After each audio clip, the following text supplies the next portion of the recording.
নমস্কার বন্ধুরা, এসে গেছে ছোট্ট বাবু। তো বন্ধুরা, আজকের ভিডিওটা ভলিউম বাড়িয়ে শোনো, আজকের ভিডিওটা একটাও আমি গালাগালি দেবো না, একটাও গালাগালি দেবো না। যদি গালাগালি দিই নাম চেঞ্জ করে দেবে আমার, শুধু ছোট্ট বাবু বদলে ওই গালাগালির নামটা রাখবে না, ঠিক আছে? আমি একটাও গালাগালি দেবো না কিন্তু আজকে, ঠিক আছে? বলে রেখে দিচ্ছি। বন্ধুরা, আজকের ভিডিওর টপিক হলো বাবা মার লেজেন্ডারি উত্তর কেন বলছি আপনারা জানতে পেরে যাবেন। বন্ধুরা, তো আমরা যখন আমার বাবা মার কোনো কথা শুনি না, আপনিও শুনেন না মাঝে মধ্যে, আমিও শুনি না মাঝে মধ্যে, তো আমরা যখন কোনো আমার বাবা মার কথা শুনি না বা কোনো কাজ করে দিই না, তো আমাদের বাবা মার কথা সবসময় একটা হবেই। আমাদের সময়ে আমরা বাবা মার সব কথা শুনতাম, যেই কথাগুলো বলতো না সেই কথাগুলোও শুনতাম, কিন্তু শুনতামই। যেই কথাগুলো বলতো না, যে কাজগুলো করতে বলতো না সেই কাজগুলো করে দিতাম। মাঝে মধ্যে মারও খেতাম, কিন্তু সেই কাজগুলো করে দিতাম। এই কথাটা সব বাবা মাই বলবে। তারপর আরেকটা কথা বলবে, আমাদের সময়ে কত কিছু হতো, আমাদের সময়ে জানিস কত কত কিছু হতো। আমাদের সময় ফ্রেশ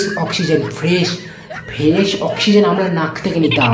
তো আমি বলতে চাই, মানে এরা এমন করে বলবে যে তখনের যুগে আম গাছে অ্যাপেল ফল ঝুলতো, আর গাছ থেকে ডিম পড়তো, মানে ফল, এখন যে ফল হয় সেখানে ডিম পড়তো, আর আকাশ থেকে সব টাকার বান্ডিল পড়তো। এমন করে মানে উত্তর, মানে এইগুলো কথাগুলো বলবে।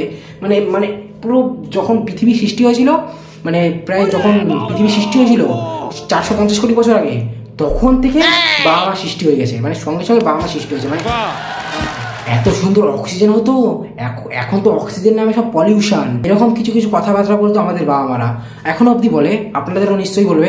তো আরেকটা কথাবার্তা লেজেন্ডারি, এইটা সবসময়তে বলতে থাকে, তোরা কোনোদিন আমাদের উপর তর্ক করবি না, কোনোদিন একদম তর্ক করবি না আমাদের উপর। এই কথাটা সবসময় বলতে থাকে। ভাবুন, আমরা যখন কোনো কথাবার্তা বলি, যে বাবা মার সাথে তর্ক বিতর্ক একটা ভুল করে কথা বলে দেয়, বা আমরা বলি বা বাবা মা বলে, তখনই কোনো কথা বলতে গেলেই একদম তর্ক করবি না আমার সাথে, একদম তর্ক করবি না, তুলে পাচার দেবো সঙ্গে সঙ্গে। তুই তর্ক করবি কেন? আমাদের বাবা মার সাথে আমরা কোনোদিন তর্ক করি নাই। আমার বাবা মা আমার ভবিষ্যৎ নষ্ট করছে, কিন্তু কোনোদিন এখন অব্দি আমরা তর্ক করিনি তার উপরে। জানিস তুই, আমরা জানি যে বাবা মা ভবিষ্যৎ নষ্ট করছে, কোনোদিন তো ঠিক তো করবে না, কিন্তু বাবা মা করছে, আমরা তার জন্য কোনোদিন তর্ক করি নাই। এরকম কিছু কিছু কথাবার্তা বলতো। আর যখনই নিচের ব্যাপারে কিছু ভাবতে যাই, তখনই তর্ক হয়ে যায় সেই কথাটা। মানে আমিও মাঝে মাঝে যখন বলতে চাই যে আমার ভবিষ্যৎ আমাকে বাঁচতে দাও, আমাকে ঠিক করে করতে দাও, তর্ক করা মানে যে এমন কোনো ব্যাপার না যে তর্ক করলেই যে আমরা খারাপ হয়ে যাচ্ছি। মানে তর্ক করা মানে এরা বলতে চাই তর্ক মানেই আমার বাবা মার কথা শোনা। আমিও বাবা মার কথা শুনি, তোমরা বাবা মার কথা শোনো, লিমিট থেকে কথা শোনো। এমন বাবা মার কথা শোনো না যে ভবিষ্যৎ খারাপ হয়ে যায়। आप कहाँ थे ज्ञानी बाबा? शाबाश बेटा, बहुत बढ़िया।